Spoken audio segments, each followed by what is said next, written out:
చేస్తే తీరని కోరిక ఉందా అంటారు. కారణం ఏమిటో తెలుసా? బిడ్డలు పుట్టాలన్న కోరిక దగ్గర నుంచి సమస్త కోర్కెలు శివాలయంలోనే తీరుతాయి. కాబట్టి ఇప్పుడు పశ్చిమాన్ని చూసేటటువంటి ముఖం సద్యోజాత ముఖం.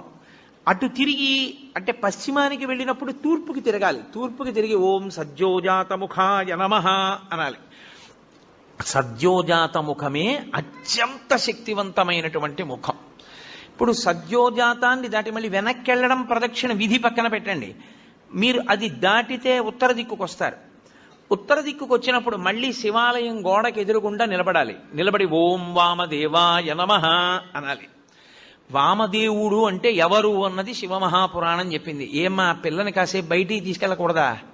ఎందుకమ్మా పిల్ల విందో ఏదో మాట్లాడుతూ ఉంటుంది, చిన్నపిల్ల దానికి ఏం తెలుసు, కాసేపు బయటికి తీసుకెళ్ళండి.